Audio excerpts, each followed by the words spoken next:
Bonjour Gilles Cagot et merci pour ton invitation. Je m'appelle Tobal, je modélise des figurines que j'imprime en 3D. Je suis issu de la génération Recrea 2 et je suis fasciné par certains univers du dessin animé, du manga, du cinéma et j'ai tendance à collectionner leurs produits dérivés. Aujourd'hui, j'ai trouvé, grâce aux technologies de l'impression 3D, le moyen de me procurer des pièces qui m'étaient inaccessibles ou de concevoir des pièces uniques ou des pièces personnalisées.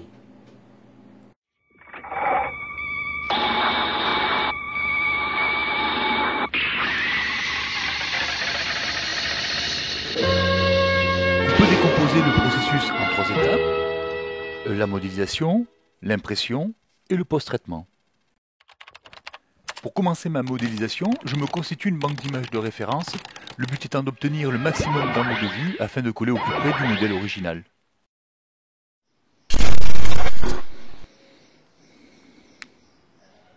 Une fois ma banque constituée, j'attaque la modélisation sur les différents logiciels de 3D. On va pouvoir citer Fusion 360, 3D Studio Max ou encore Maya de chez Autodesk. Et il y a évidemment aussi Blender en gratuitiel et ZBrush qui est lui un peu particulier, c'est ce qu'on appelle un logiciel de sculpture numérique.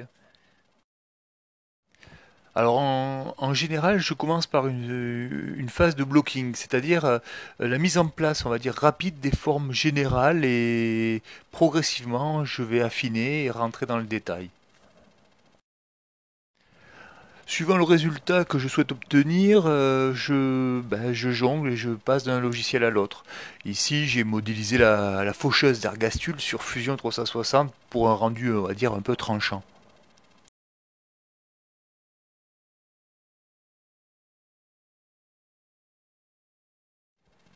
Je travaille habituellement mes modèles anti-pose, c'est-à-dire bras écartés et jambes tendues. Ce jeu de symétrie facilite le processus et fait gagner beaucoup de temps.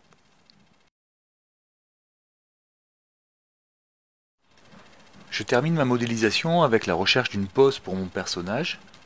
C'est une phase assez critique et bien souvent elle détermine la qualité générale de la pièce.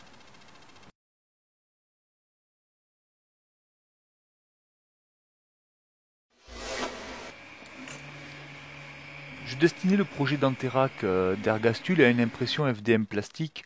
C'est la technologie la plus démocratisée de fabrication additive. L'imprimante fait fondre un filament de plastique qu'elle dépose en couches successives. Il y a sur le marché de nombreux plastiques à disposition, comme l'ABS, le PET, le TPU, le nylon, etc. Ils ont chacun différentes propriétés et caractéristiques. Pour ma part, j'utilise essentiellement, on va dire, du PLA. Donc, une fois la modélisation terminée, il faut ensuite exporter les pièces au format STL. C'est le format qui est généralement reconnu par les divers logiciels de tranchage, les slicers.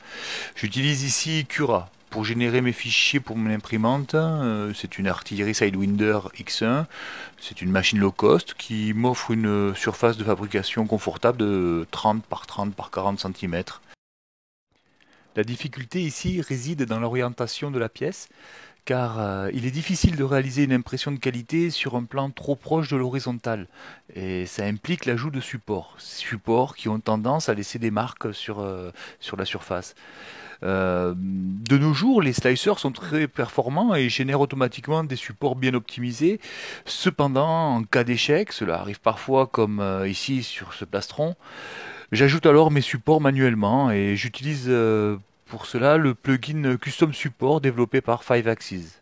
Ensuite, c'est de la cuisine.